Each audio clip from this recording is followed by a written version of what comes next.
इसी प्रकार से पत्र लिखना है, क्योंकि पत्र के प्रारूप पर 1 नंबर, विषय वस्तु पर 3 नंबर और भाषा शैली पर 1 नंबर होता है। ठीक है। आपका अगर प्रारूप गलत है, आपने प्रारूप के अनुसार पत्र नहीं लिखा है, तो आपका ये 1 नंबर कट जाएगा। फिर आपको विषय वस्तु और भाषा शैली इसे देखते हुए आपको मार्क्स दिए जाएंगे। कभी कभी बच्चे क्या करते हैं कि यहीं से शुरू कर देते हैं, सेवा में यहां से शुरू करते हैं, जबकि ये गलत है। ये गलत है। आपको पूरा का पूरा पत्र इस प्रकार से लिखना है, प्रारूप के अनुसार लिखना है। प्रेषक का नाम, पता, दिनांक, सेवा में, प्रेषक का पद नाम, पता, विषय, संबोधन, विषय वस्तु, सधन्यवाद, भवनीय, हस्ताक्षर और नाम। ठीक है। तो इस प्रकार से आपको पत्र लिखना है। तो ये तो हो गया बच्चों औपचारिक पत्र का फॉर्मेट हो गया। ठीक है। अब चलिए हम लोग जो है अनौपचारिक पत्र, अनौपचारिक पत्र जिसे व्यक्तिगत पत्र भी कह सकते हैं, जो कि माता पिता, सगे संबंधी, दोस्त, मित्र, हितैषी को लिखे जाते हैं। लेकिन अनौपचारिक पत्र का जो प्रारूप है उसमें भी कुछ बातों का ध्यान देना जरूरी है।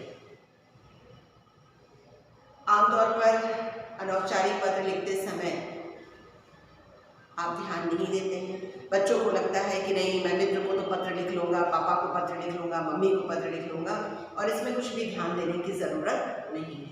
लेकिन ऐसा नहीं है। ये भी आपका 5 मार्क्स का होता है। इस पर भी प्रारूप पर आपके 1 मार्क्स हैं, विषय वस्तु पर 3 है और भाषा शैली पर 1 मार्क्स। अनौपचारिक पत्र में भी दोनों ही पत्र आपको पूछे जाएंगे और आपको कोई एक करना होगा।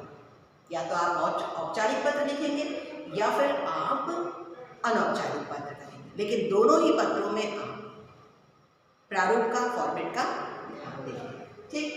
चलिए अब हम लोग अनौपचारिक पत्र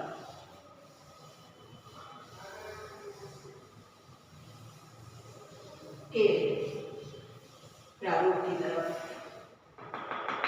बढ़ते हैं। तो अनौपचारिक पत्र में भी सबसे पहले आपको क्या ध्यान देना है? प्रेषक का नाम। क्या ध्यान देना है? लिखना है प्रेषक का नाम। प्रेषक का नाम यानी कौन भेज रहा है। ठीक। पता, उसके बाद क्या है? पता। फिर संबोधन। क्या रहेगा बच्चों? संबोधन। ठीक। उसके बाद क्या है? अभिवादन। संबोधन के बाद क्या है? अभिवादन। ठीक है। उसके बाद क्या करना है?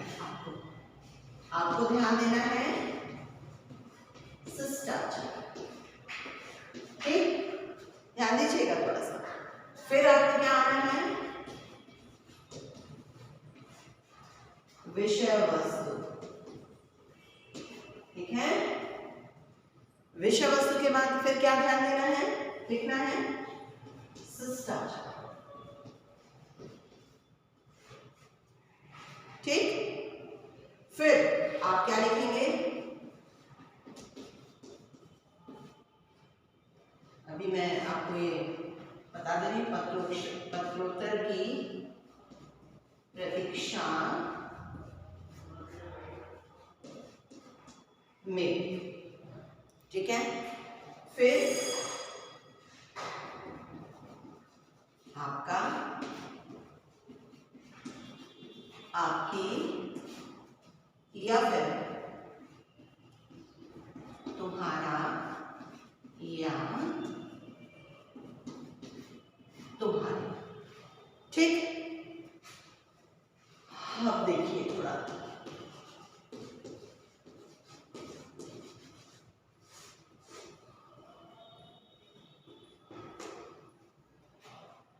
अब मैंने आपको अनौपचारिक पत्र का यहाँ पर प्रारूप बताया, ठीक है। इसमें भी सब चीजें लेफ्ट रहेंगी। ध्यान दीजिए कि सबसे पहले प्रेषक का नाम।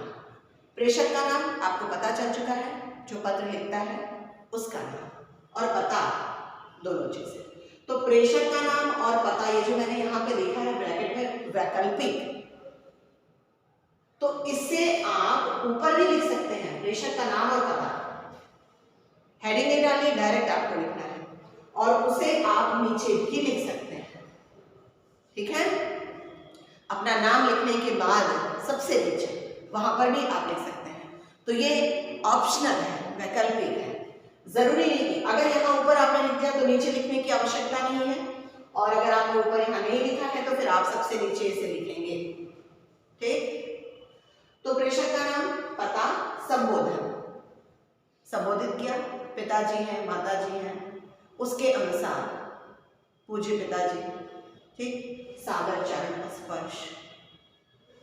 तो जिस व्यक्ति को, किसी भी व्यक्ति को आप पत्र लिख रहे हैं उसके हिसाब से ही आपका अभिवादन होगा। अगर आपसे वो शख्स बड़ा है तो चरण स्पर्श, पूजनीय, ये सारी चीजें प्रयोग में आएंगी। छोटा है, प्रिय अनुज, स्नेह भरा आशीर्वाद वगैरह आप यहाँ पर लिखेंगे। तो सबसे पहले आपने क्या लिखा, प्रेषक का नाम, लेफ्ट साइड पता लिखा, संबोधित किया उसे, ये आपको हेडिंग नहीं डालनी है, संबोधन वाली, ठीक है। आप डायरेक्ट इसे लिखेंगे, डायरेक्ट ऐसी चीजें लिखी जाएंगी। फिर अभिवादन, हेडिंग नहीं डालनी है, आप उसे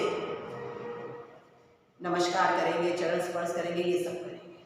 फिर जब आप पत्र शुरू करेंगे, इसी के नीचे से आपने पत्र शुरू किया यहीं से, तो आप क्या करेंगे, आमतौर पर पत्र शुरू करते हैं सीधे सीधे हम अपने मुद्दे पर आ जाते हैं, तो ऐसा नहीं करना है। सबसे पहले शिष्टाचार की बातें करेंगे कि आप लोग कैसे हैं, सकुशल हैं, ठीक है, घर में बाकी के लोग कैसे, ये सब बातें करने के बाद फिर आप अपने विषय पर आएंगे। फिर अगर आपको पैसे मंगवाने हैं या आपकी कोई अन्य समस्या है, ठीक है, या छात्रावास के जीवन के बारे में ही आप बताना चाहें तो आप उसे बताएंगे। फिर लास्ट में जब आप अपना विषय बता लेंगे, अपना मुद्दा बता लेंगे, फिर आप शिष्टाचार की बातें करेंगे कि घर के बाकी के लोग कैसे हैं, अपना ध्यान दीजिएगा। ये सब बताने के बाद फिर कुछ एक ऐसा वाक्य लिखेंगे जिससे ये पता चले कि पत्रों का जो सिलसिला है वो चलता रहेगा, बंद नहीं होगा, विरोध नहीं होगा, हाल चाल एक दूसरे का मिलता रहेगा। तो लिखा गया पत्रोत्तर की प्रतीक्षा में, यानी उधर से भी पत्र के उत्तर की प्रतीक्षा।